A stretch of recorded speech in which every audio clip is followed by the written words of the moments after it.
세상에 씨를 남겨두신 하나님입니다. 세상에 씨를 남겨두신 하나님.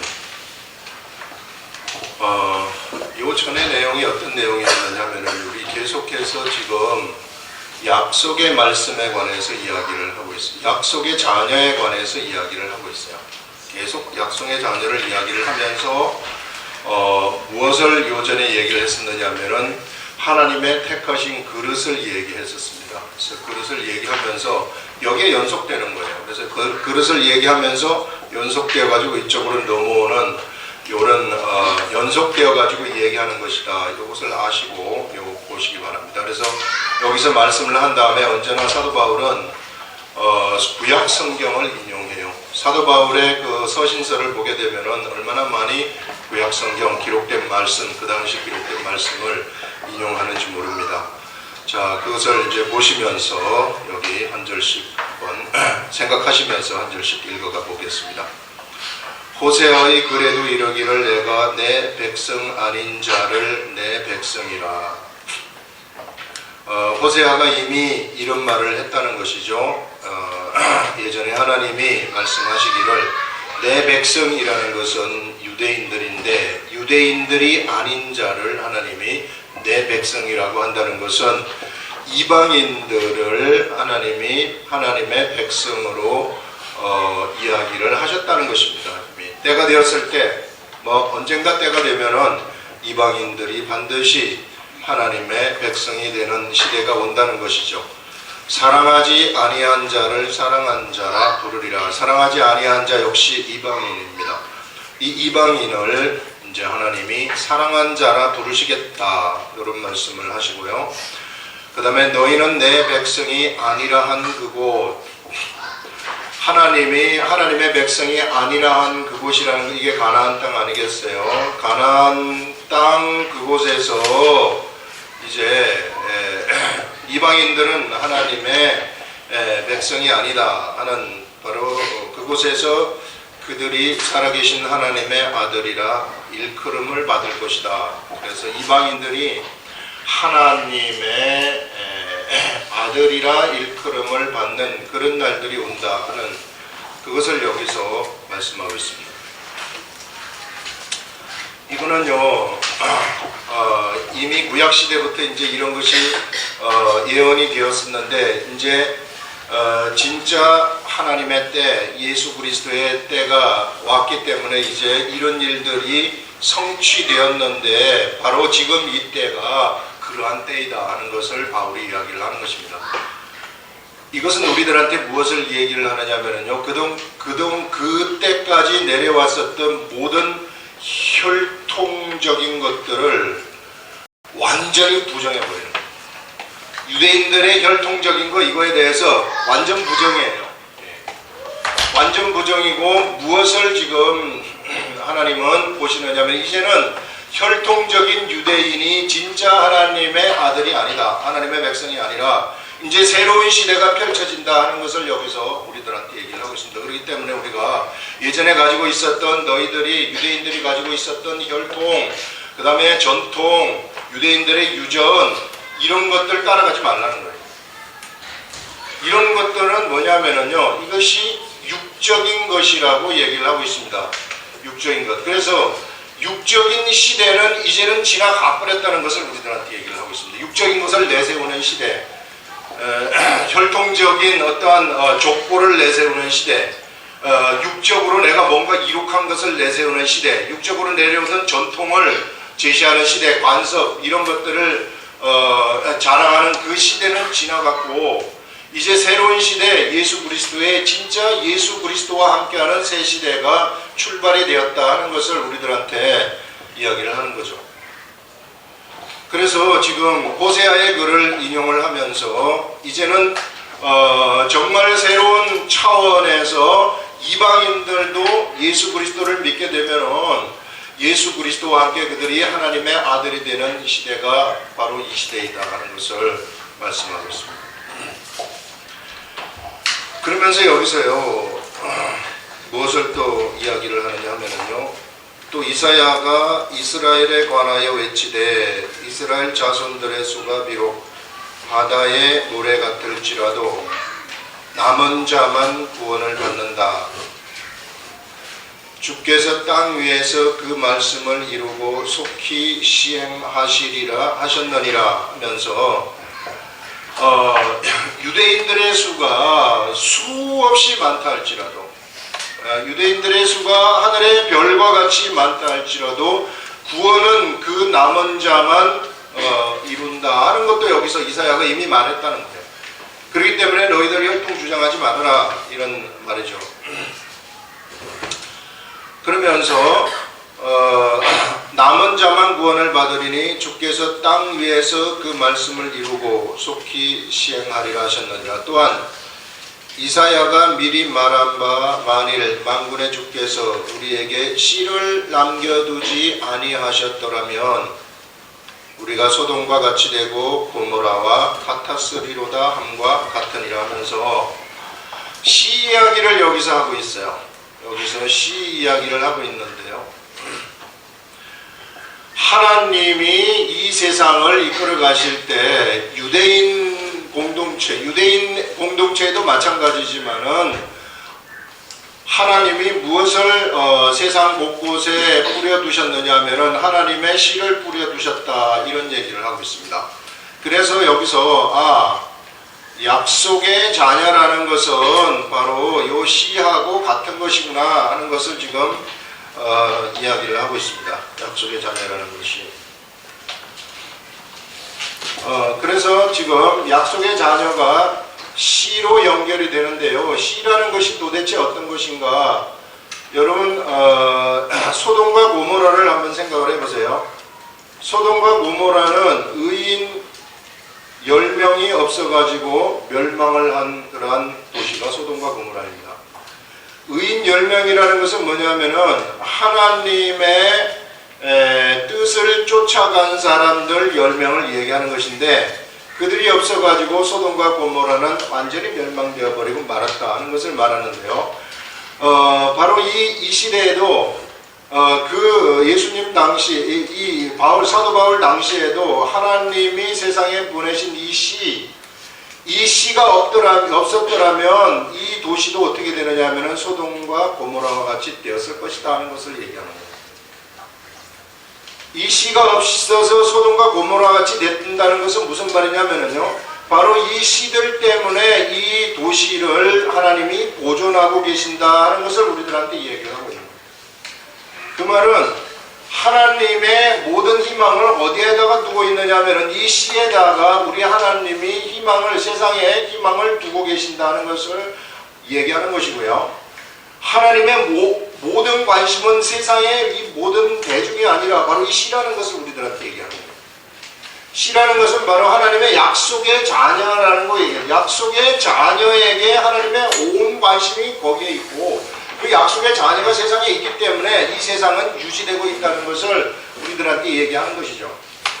여러분 씨라는 것을 한번 생각해 보세요. 도대체 씨라는 것은 그러면 무엇이길래 하나님이 그렇게 거기에다가 관심을 기울입니까? 이 씨라는 것은요, 우리 씨를 보게 되면은 씨는 생명을 창출하는 이 근본적인 인자가 되는 거예요. 이게 이 세상에서 하나님이 세상에서 생명을 창출하는 근본적인 그 인자가 되기 때문에 그래서 여기 이 씨에 관심이 있다는 겁니다. 이 세상적인 이게 비유 아니겠어요? 세상의 씨라는 것이 이 씨가 땅에 뿌려집니다. 땅에 뿌려져 가지고 이 씨가 썩어지게 되면은 이것이 나와 가지고 수많은 열매를 맺게 되는 거 아니겠어요? 그래서 혹 100배 열매를 맺기도 하고 60배 열매를 맺기도 하고 30배 열매를 맺기도 한다는 겁니다. 이 씨 뿌리는 자의 비유에서 우리들한테 하나님이 주시는 것인데 거기서 좋은 씨라는 것은 무슨 씨를 얘기하느냐면요. 하나님의 말씀을 듣고 깨닫는 것이 좋은 밭에 떨어진 씨라고 얘기를 하는 거예요. 그래서 이것은 뭐냐면은 바로 씨라는 것은 이게 영적 관점에서의 씨라는 것이구나 하는 것을 우리들한테 얘기하는 것이고 결국은 이 씨라는 것은 하나님의 말씀을 그 속에 그대로 담을 수 있는 자들을 얘기하는 것이고, 그래서 그 하나님의 말씀을 담아가지고 그들이 사람들한테 그대로 전달할 수 있는 그런 자들이 바로 이 시와 같은 하나님이 얘기하는 시와 같은 존재들이라. 그래서 이 사람들은 나가가지고 그 씨를 갖다가 이게 이 세상에서는 이게 땅에 뿌리는 거예요. 씨를 땅에 뿌리는데, 영적 관점에서 이 씨라는 것은 입을 통해 가지고 사람들의 심령에다가 뿌리는 겁니다. 그래서 이 사람들의 심령에다가 이 하나님의 말씀의 씨를 뿌리는 자들, 이런 자들이 세상에서 무엇을 하는 자들이냐면요, 생명을 창출하는 자들이라고 이야기를 하는 거예요.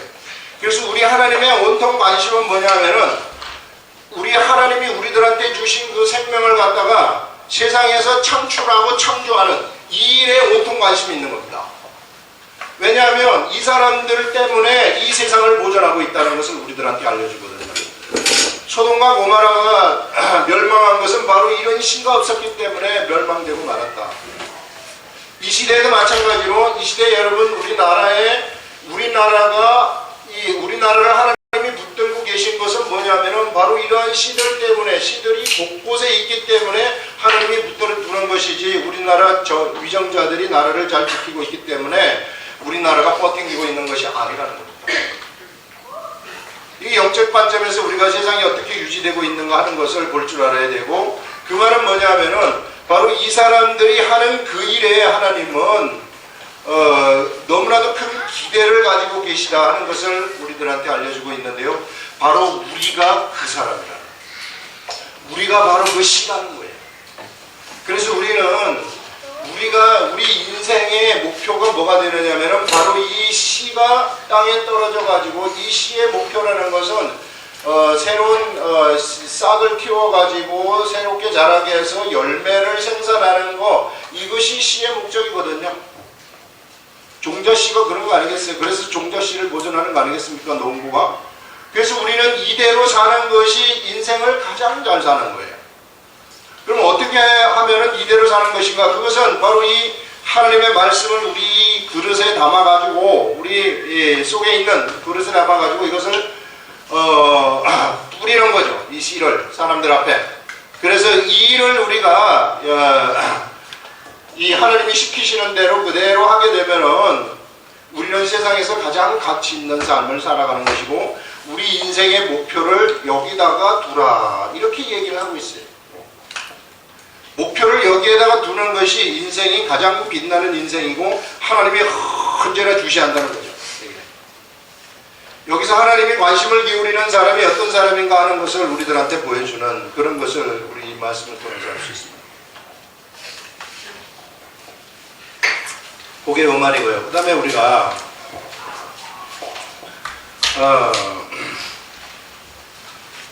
세 번째 문단을 보시면은, 그런즉 우리가 무슨 말을 하리요 하면서, 의를 따르지 아니한 이방인들이 의를 얻었으니 곧 믿음에서 난 의요.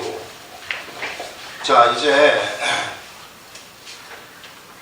요 시 이야기를 하면서, 이 시를 당시에는 사람들이 자꾸 유대인들이라고 착각을 했기 때문에 지금 유대인들의 그 잘못된 생각을 이야기를 지금 해주는 겁니다.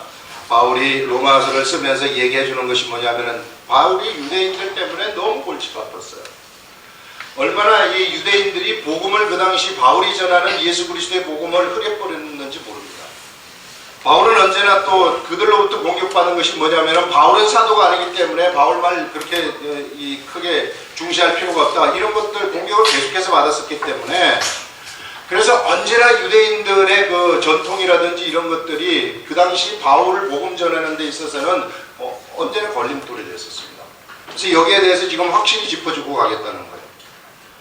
그런즉 우리가 무슨 말 하리요? 의를 따르지 아니한 이방인들이 의를 얻었다고 얘기를 합니다. 여러분, 여기 이방인이 있고 여기 유대인들이 있다고 합시다.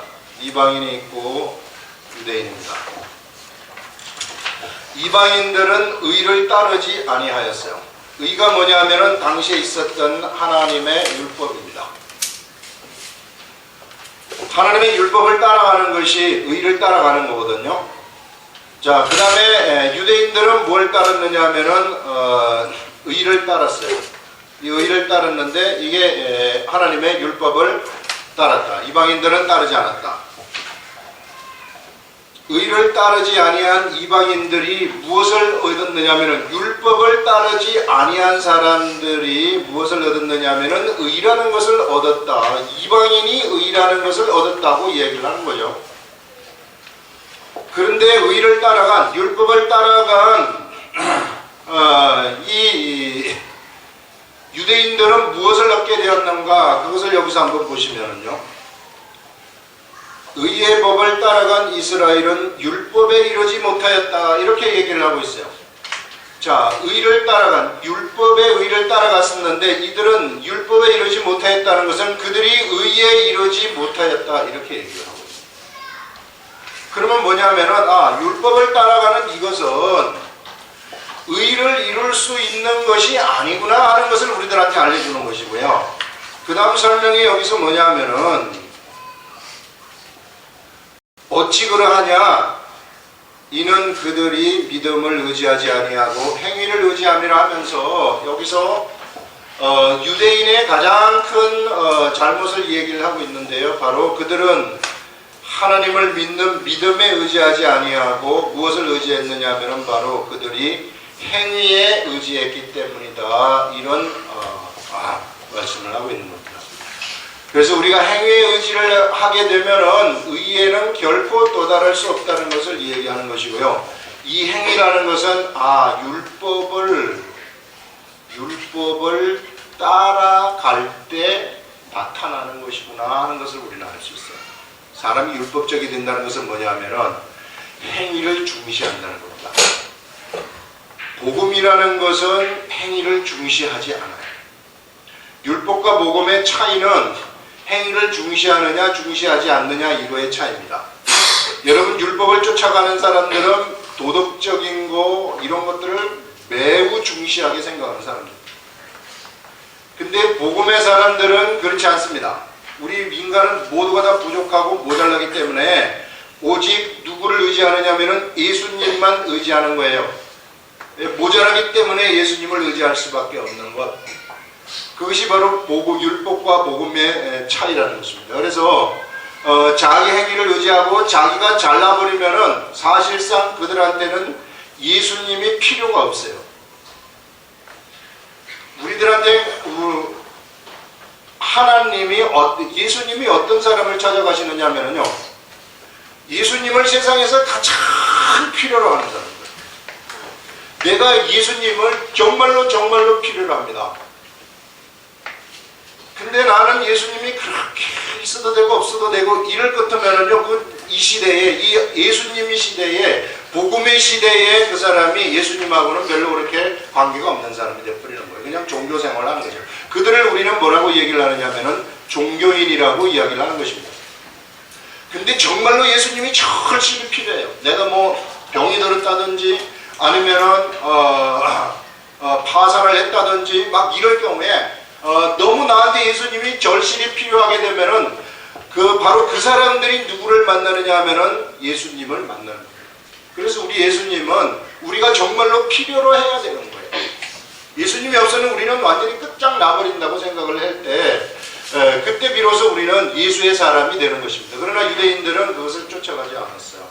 그렇게 가지 아니하고 어떤 길로 가게 됐느냐 하면은 그들이 행위로 갔다는 것입니다. 그래서 여러분, 우리가 이제 삶 속에서도 예수 그리스도를 믿으면은 다 자동적으로 복음에 들어가게 되면은 나의 행위가 바뀌어요. 자동적으로. 행위가 바뀌고 또 예전에 나쁜 짓 하던 사람들도 나쁜 짓 좀 덜 하게 되고, 욕 잘하던 사람들도 욕도 안 하게 되고 이렇게 됩니다. 그러나 이 사람이 좀 부족하다 그래서, 이 교회라든지 이런 예수 그리스도 안에 사람이 좀 부족하다 그래서 너 왜 그거밖에 못 되냐 이렇게 얘기할 필요가 없어요. 그거는 우리가 행위를 따라가는 겁니다.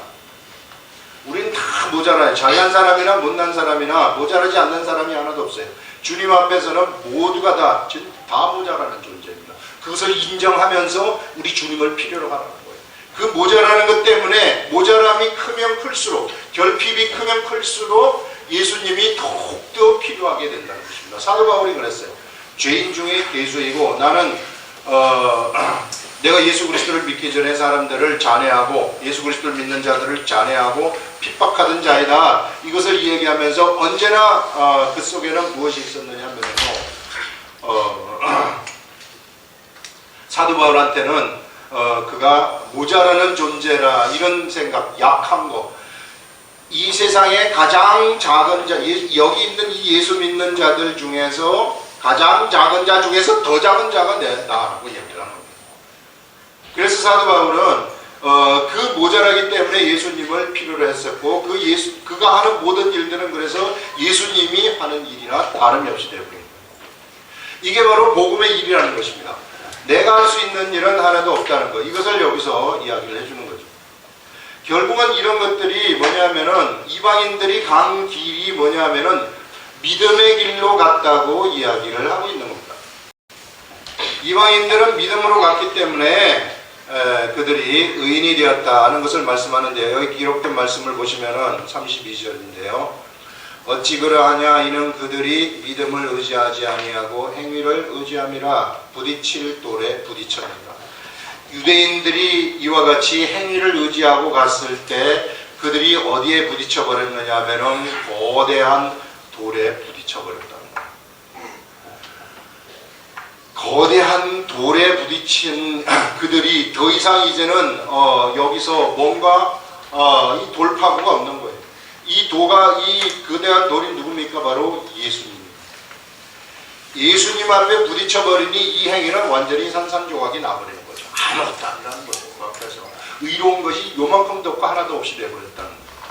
그들은 뭔가 의로움을 찾아갔는데 그들에게 있어서 의로운 것은 하나도 없이 되어버리고 공허한 것이 되어버리고 완전히 예수님한테 부딪혀버리는, 그래서 산산조각이 나버리는 이러한 자들이 되어버렸다 하는 것을 우리들한테 여기서 지금 말씀을 하고 있는 겁니다. 그래서 행위를 의지하는 사람들이 가는 길이 바로 이 길이라는 거예요. 그런데 이방인들은 어느 길로 갔느냐 하면은 행위로 의지하여 간 것이 아니라 그들은 믿음으로 갔다고 이야기를 하고 있는 것입니다. 그래서 믿음으로 갔기 때문에 그들은 이 믿음에서 난 의를 이방인들이 얻었다 하고 믿음을 여기서 이야기하고 있습니다. 그러면 이 시대에 이 세상이 이끌려지는 방법이라는 것은 바로 믿음이라는 것이구나 하는 것을 우리들한테 이야기를 하고 있는 거예요. 그래서 하나님의 씨들, 약속의 사람들은 어디로부터 무엇으로 출발하느냐 하면 바로 믿음으로부터 출발하는 것이다 하는 것을 얘기하는 거예요. 여러분, 여기 행위를 따라서 간 사람들은요, 아무리 하늘에서 이야기를 해도요 안 듣습니다. 아무리 하늘에서 뭐 이것 좀 하라고 해도요, 뭐 벼락 치는 소리가 들어도 듣지 않아요. 이게 왜? 행위가 있기 때문에 안 듣는 거예요. 절대로 안 들어요. 그렇기 때문에 이 사람들은 믿음이 생길래야 생길 수가 없어요. 왜? 하나님의 음성을 듣지 않기 때문에. 이 시대에도 마찬가지입니다. 이 시대에도 우리가 어떠한 행위를 중시하고 뭔가 믿음에 있어서도요, 믿음 생활을 하는 사람이 있어서도 무슨 종교적인 행위, 어떤 행위를 중시하는 사람들은요 진짜 고집이 센 사람들이에요. 진짜 하나님의 말씀을 아무리 들으라 그래도 안 듣습니다. 그렇게 되면은 부딪힐 돌에 부딪혀버린다는 것을 우리들한테 알려줍니다. 그래서 우리는 어디로 가야 되는가? 이 행위를 버려버리고 어디로 가야 되느냐 하면은 바로 믿음으로 나가라. 이 믿음은 그러면 어디서부터 나오는 것인가? 믿음이라는 것은요, 이것은 들음에서부터 나오는 것이고, 들음은 말씀대로 하면은 하나님의 말씀으로부터 말미암는다, 이렇게 얘기를 하고 있습니다. 자기의 모든 행위를 다 버려버리고 자기가 부족하다는 것을 다 인정을 하면서 하늘이 주는 그 음성을 들으라는 겁니다. 하나님의 음성, 어떤 형태로 들려오든지 그 음성을 듣는다는 것은 뭐냐면은, 듣기야 다 듣지요. 우리가 귀가 열려있기 때문에. 듣는다는 것은 뭐냐면은 속으로 받아들이라는 거예요. 속으로 받아들이게 되면은 그 사람은 자동적으로 행동하는 것이 일어나게 된다는 것입니다. 그래서 여기서 지금 우리들한테 알려주는 것은 뭐냐면은요, 절대 행위 이거 중시하지 말라는 거예요. 행위 중시하지 아니하고 나는 아무것도 아니라는 사실을 알고 하늘에서 오는 그 말씀이 나의 모든 것이라고 생각을 하면서 그 말씀을 정말로 내가 최고로 소중하게 여기게 되면은 나에게서 믿음이라는 것이 생겨나게 된다는 것입니다. 여러분, 이스라엘 백성들이요, 모압 땅에 집합을 합니다. 그래서 기다리고 기다리던 하나님이 약속하신 가나안 땅이에요.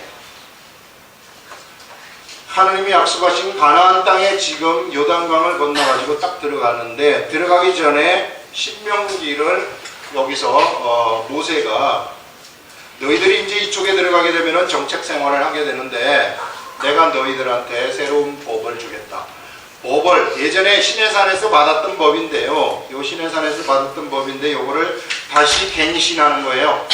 갱신해서 너희들이 정책 생활을 할 때 다시 갱신해서 법을 줄 테이니 너희들이 이 법을 따르라 하면서 들어가자마자 너희들이 하나 할 일이 있는데 그 할 일이 뭐냐면은 여기서 법을 다 얘기해요. 다 얘기한 다음에 할 일이 이스라엘 백성들을 이게 너희들이 가게 되면은 이 앞에 건너자마자 보면은 두 개의 산이 있다고 얘기해요. 두 개의 산이 있는데 하나는 무슨 산이냐면은 그리심산이고 하나는 에발산이라고 얘기합니다. 에발산이 있는데 너희들이 백성들의 반 지파 이게 이 6개 지파 6개 지파 나눠가지고 양쪽에 앞에다가 세워요. 그래서 이스라엘 6개 지파 중에는 그리심산 앞에 6개 지파 중에는 또 나머지 6개 지파는 에발산 앞에 세워라. 세운 다음에 무엇을 선포하느냐 하면요, 축복과 하나님의 축복과 저주를 선포하라고 이야기를 하는 거예요. 저주를 선포하라. 자, 어느 때 축복인가? 여기서 지금 모세가 신명기를 갱신했단 말이에요. 신명기를 갱신한 다음에 이 하나님의 말씀을 너희들이 듣고 그 마음으로 받아들여 가지고 이것을 온전히 행하면은 그러면은 엄청난 축복이 그들에게 내려진다는 것입니다.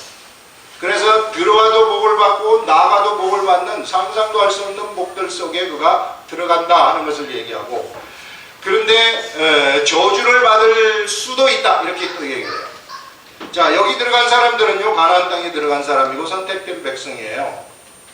광야를 지나서 가나안 땅에 들어간 선택된 백성들인데 이 사람들은 뭘 받느냐면 저주를 받는데 어떤 저주를 왜 저주를 받게 되느냐? 그 사람들이 바로 하나님의 말씀을 무시했을 경우에, 내가 너희들한테 지금 갱신하고 너희들한테 이런 이 말을 갖다가 너희들이 무시했을 경우, 무시한다면 어떻게 되느냐면 너희들이 저주를 받게 될 것이다. 이 말은 우리들한테 무엇을 알려주느냐 하면요, 이 시대에 예수 그리스도를 믿는 사람들, 이 시대에 선택되었다고 하는 사람들, 이스라엘 백성들, 선택된 백성들 아니겠어요? 이 선택된 백성들이 갈 수 있는 길이 두 가지가 있다는 거예요. 축복의 길로도 갈 수 있는가 하면은 저주의 길로도 갈 수 있다는 것을 우리들한테 알려줍니다. 가나안 땅에 들어갔고 하나님 믿었기 때문에 구원은 있습니다. 구원은 있지만 이 시대에 우리가 예수 그리스도를 믿으면 구원이 있어요. 예수 그리스도를 믿으면 구원이 있지만은 그러나 구원을 받은 그 사람들도 축복의 길을 갈 수가 있고 저주의 길을 갈 수가 있다는 것을 알려주는 거거든요. 여기서 지파에 반반씩 나누어주고 가지고 이렇게 지금 알려주는 거란 말이에요. 자, 그러면 이 저주의 길로 안 가는 길은 어떤 것이냐면요, 이 하나님의 말씀을 거부하지 아니하고 하나님의 말씀을 그대로 받아서 내가 행하는 거예요. 이 시대에도 마찬가지인데 이 시대에는 우리가 하나님의 말씀을 어떻게 행하느냐면 바로 믿음으로 행하는 것인데요, 이 믿음으로 행하게 되면은 사실상 하늘에서 주는 축복을 그는 다 누리면서 살아간다는 것입니다. 그러면 이 믿음이라는 것을 우리가 어떻게 행하는가, 이게 이제 우리들에게 있어서 가장 관건이죠.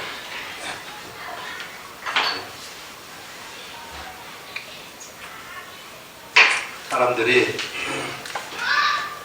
알기는 다 알지만은 도대체 어떻게 할 때 나에게 이러한 믿음이 올까 이렇게 얘기를 하는데, 지난 화요일 우리 말씀을 전할 때 하나님이 주신 것이 하나가 있는데 그게 뭐냐면 깨달음의 말씀이 있는데,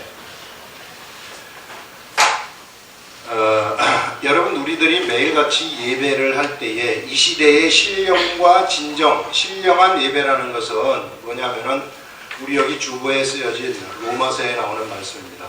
너희 몸을 하나님이 기뻐하시는 거룩한 산 제물로 드리라.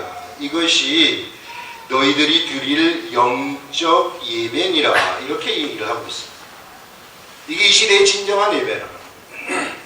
우리가 드릴 때는 여러분 우리가 예배를 드릴 때는요 우리 육이 예배 드리는 거 아니라 영이 예배를 드리고 속사람이 예배를 드리는데 이런 진정한 영적 예배라는 것은 뭐냐면요 내가 내 몸을 갖다가 하나님이 기뻐하시는 거룩한 산 제물로 갖다가 드리라는 거예요.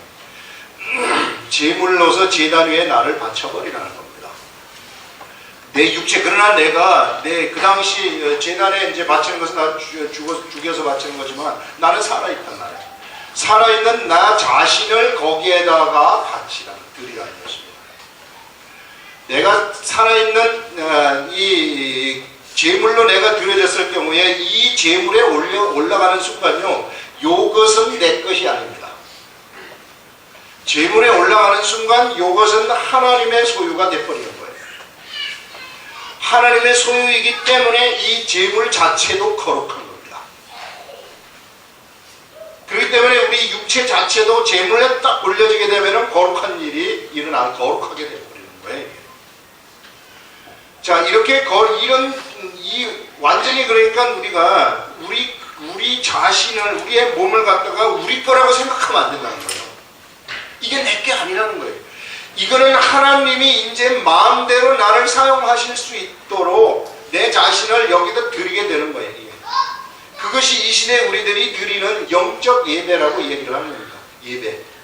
진정한 예배는 내 자신을 드리는 것이 진정한 예배라는 거죠. 그래서 예배라는 것이 예전에 매일 하나님 앞에 이스라엘 백성들이 여기 딱 들어가게 되면은요, 뭘 드리느냐 하면은 매일 하나님 앞에 상번제를 드려요. 아침, 저녁으로 번갈아 가면서 쉬지 않고 계속 드립니다.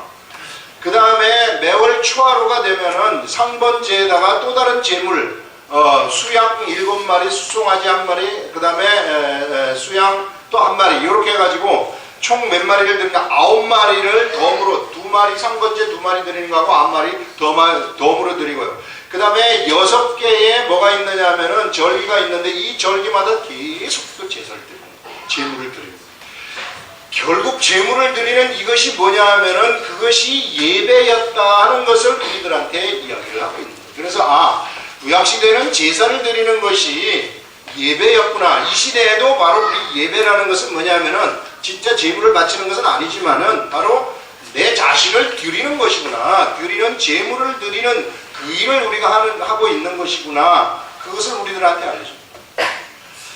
그래서 우리 자신을 이 제물로 딱 드릴 때 어떤 일이 일어나게 되느냐면요, 희한한 것이 이제는요, 내 자신을 여기 제물로 딱 올려놓는 순간 이거는 내 것이 아니기 때문에 하나님의 것이 돼버려요. 그 다음부터는 어떤 일이 일어나게 되느냐면은 주위의 모든 환경들이 통제되기 시작한다는 겁니다. 하나님의 환경을 통제시키기 시작하는 거예요. 주위의 모든 환경들이 통제되게 되면은 환경들이 이 사람한테, 살아있는 이 제물한테 무엇을 알려주느냐 하면은 환경들이 굴복한다는 것을 알게 되는 거예요. 그럼 이 사람은 뭐냐면은 여기 있는 드려진 이 사람은 이 환경들이 굴복한다는 것을 경험을 하면서 그에게 생각지도 못한 뭐가 생기느냐 하면은 믿음이라는 것이 막 생겨나기 시작해요. 환경들이 나한테 굴복해야 되는 것이구나. 내가 하나님하고 같이 가고 하나님의 일을 하게 되면은 안 되는 일도 되는 것이구나 하는 것을 여기서 우리들한테 얘기를 하고 있는 거예요. 여러분, 이 자신이 살아 움직여가지고 환경을 굴복시킬 수는 없어요. 그거는 법입니다. 하나님이 세우신 법이에요. 그런데 이 사람이 이 제단에 딱 죽는 순간 그때부터는 환경이, 내 주위에 있는 모든 환경들이 통제되기 시작한다는 것입니다. 그러면서 내가 하나님이 뜻하시는 바대로 내가 가겠습니다 이렇게 되면은 내가 통제할 수 없는 그 모든 것들이 이제 스스로 통제되는 일들이 일어나게 되는데, 이 통제되는 일이 일어나면서 이 사람 이런 것들이 경험이 되면서 믿음이라는 것이 같이 와버리고, 이 사람은 이런 삶을 그가 살아나갈 때에는요, 바로 무엇이든지 믿음에는 돼버리는 일들이 일어나는 거예요. 하면은 그냥 돼버리는 겁니다. 생각한 대로 돼버리는 거예요. 영이 주는 생각이 떠올라서 그대로 해버리면 그냥 환경 속에서는 이루어져 버리는, 그래서 완전히 세상에 있는 환경들이 영의 생각에 굴복해버리는 이런 일들이 일어나게 된다는 거죠. 그러면은 사실상 이 사람한테는 세상에서 안 되는 것이 없는 사람이 되버려요. 불가능한 것이 없는 그러한 사람으로 바뀌어버리는 세상에 가장 무서운 사람이 되는 거죠. 영적으로 귀신들이 가장 무서워하는 존재가 되는 것이고, 마귀가 가장 괴로워하는 존재가 바로 이런 사람들이라는 거예요. 여러분, 이 사람이 벌떡 일어서 가지고 움직일 것 하면은요, 여기 주위에 있는 거 하나도 통제 안 돼요. 택도 없습니다. 하나도 통제 안 되고요. 그 다음에 오히려 이 사람을 공격하기 시작하는 거예요. 공격하게 되면은 악한 것들한테 다음 넘어질 수도 있다. 그래서 성경에서는 우리들한테 그래서 우리를 규리라는 것입니다. 그러면은 옆에 있는 환경들이 자동적으로 우리들 앞에 무릎을 꿇을 수밖에 없다. 그래서 이 시간 이후부터 우리들은요, 우리 몸이 우리 게 아니라고 생각해요. 이게 내 거라고 생각하면 큰일 납니다. 이거는 사실 예수 그리스도를 믿는 사람들은 이미 성경에서 선포를 해버렸어요. 이게 십자가에 못 박혀 죽어버렸다고 선포를 했어요. 그런데 내가 살아있는 것처럼 살면은 인간의 모습이 나오기 시작합니다. 여러분, 나에게서 인간의 모습이 나가게 되면은요, 자동적으로 욕심이라는 것이 나가는 거고, 그거는 틀림없이 탐욕이에요. 탐욕이라는 것이 나가기 시작한다는 것은, 그러면은 그 사람은 완전히 마귀의 밥이 돼버린다는 겁니다. 마귀의 밥. 자기도 모르는 사이에 바로 꼬여버리는 거예요. 그래서 여러분, 우리가 사람들을 분별할 때 영적 분별력이, 영분별의 은사를 받은 사람도 영적 분별력이 있지만, 정말 하나님의 말씀을 알게 되면은요, 영적 분별력, 어떻게 하면 영적 분별력 캐치할 수 있느냐 하면은, 그 사람에게서 인간적인 것이 나온다 그러면은 그 사람 아니라고. 아직까지 여기 들여지지 않은 거죠. 들여지지 않았다는 것은 탐욕의 노예 속에 살아가고 있다는 것입니다. 그런 사람들이 지도자가 되면 큰일 나는 거죠. 그래서 어떻게 해서든지 성경은 우리들한테 뭘 얘기를 하느냐면은 이거를 드리라는 겁니다. 이게 매일같이 드리라는 거예요. 그래서 매일같이 여기서 예배를 드리는 겁니다. 매일같이 상번제를 드리라는 거예요. 왜? 자꾸 살아나기 때문에, 자꾸 내게서 인간이라는 것이 나가기 때문에. 그래서 여러분, 인간적인 것하고 하나님의 것은 결코 양립이 될 수가 없어요. 같이 갈 수가 없는 겁니다. 그래서 그것을 우리가 분별을 정말로 잘해야 돼요. 이거 분별 잘못해버리면 그냥 망쳐버리는 거예요. 악한 것들이 그냥 회를 쳐놓습니다. 그렇기 때문에 절대적으로 우리가 인간적인 모습이 나간다거나 탐욕의 모습이 그 속에서 나간다거나 이런 모습들이 이렇게 보이게 되면은 그것은 하나님의 역사가 그에게서는 나타날 수 없고, 나타난다 할지라도 그건 아무것도 아니에요. 그래서 우리는 이렇게 이미 죽은 자가 되었다. 그랬을 때 내가 알지 못하는 환경이 내 앞에서 변하는 역사가 일어나고요. 그러면서 믿음이라는 것이 나한테 생겨버리는 겁니다. 그러면 내가 믿음이 행한 대로 내가 행하는 거예요. 요즘 에스겔을 우리가 읽어가고 있는데, 에스겔의 하늘 보좌를 보는 그 내용이 나오는데요. 그걸 읽으면서 저도 하늘 보좌를 봤어요. 이 글 읽으면서. 거기서 보면은요, 네 생물이 앞을 행하는데, 네 생물이 앞으로 이렇게 딱 행할 때에 바로 스트레이트로 이제 이 행한다고 얘기를 하는데요. 이게 행할 때에 먼저 뭐가 나가느냐 하면은 영이 먼저 나간다고. 영이 먼저 이렇게 딱 나가면은 네 생물들이 그 위에 보좌가 있어요. 그 위에 보좌가 있고 네 생물들이 바퀴가 있고 바퀴 안에 바퀴가 또 있는 이런 모양인데, 영이 먼저 나가면은 이 뒤에 있는 생물이 쫙 따라가는 이런 얘기가 나옵니다. 그래서 여러분, 우리들도 내 육이 먼저 나가버리면은요, 망쳐버립니다. 하나님의 영이 우리에게 들어오셔가지고 우리를 이끌고 계시기 때문에 그 영이 이끄는 대로 가는 거예요. 내 육이 혹하는 마음으로, 내 육이 그냥 보통 이제 잘 걸리는 사람이 어떤 사람이 잘 걸리느냐 하면은 탐욕이 있는 사람이 잘 걸려요. 욕심이 있기 때문에 걸리는 거예요. 여러분, 영적인 욕심이 많은 사람들 그걸 이제 영적인 욕심이라고 하는데, 뭔가 한번 영적으로 높아지겠다고 하는 사람들, 뭔가 영적으로 내가 한번 일을 한번 내봐야 되겠다 이렇게 하는 이런 유의 사람들도 있어요. 예. 어떤 면에서는 내가 영적으로 큰 일을 해서 한번 대박을 한번 터뜨려 봐야 되는데, 이게 다 영적 그게 아닙니다. 그게 다 욕심이에요. 속에 있는 그쪽 방면의 욕심이라고 할 수 있어요. 예. 이런 것들이 우리들한테 나타나기 시작하게 되면은, 그러면은 그런 사람이 홀려버리는 거예요. 바로 악한 것들이 바로 그거를 탁 위에 노리고 있다는 거예요. 이거 잘 분별할 줄 알아야 되고, 이거 좀 볼 줄 알아야 돼요. 그래서 여러분, 자기 자신을 끝없이 버리는 거, 그것을 끝없이 버릴 때, 내 자신을 여기 재물 위에 올려놓을 때, 비로소 나한테는 믿음이라는 것이 내가 생각지도 않은 믿음들이 나한테 막 생기는 거예요. 아, 이거 되겠구나. 아, 이거 되겠구나. 아, 이거 되겠구나. 이런 생각이 그냥 생기는 거예요. 그러나 내 자신이 살아있을 때는요, 안 되는 거예요. 왜? 환경이 자꾸만 나를 공격하고 뭔가 자꾸 의심이 생길 수밖에 없는 거예요. 이렇게 되면은 이게 환경이 나한테 굴복하기 때문에 다 이루어져 버리는 거거든요. 그래서 믿음의 사람들은 바로 자기 행위를 중시하는 사람이 아닙니다. 행위를 중시하는 사람들은 서 있는 사람들이죠. 그래서 믿음의 사람들은 언제나 내가 영의 생각, 하나님의 주시는 영의 생각을 따라가는 이러한 사람들이고, 그렇게 하다 보면은 그야말로 생각지도 않았던 그런 믿음들이 막 생겨버리는 겁니다. 그래서 그 믿음으로 나가게 되면은 거기서 정말로 우리가 거룩한 자의 씨로서의 그 생산력이 아주 왕성한 그러한 삶을 산다는 것을 이 시간 우리 이 말씀을 통해서 이야기를 할 수 있습니다. 기도하겠습니다.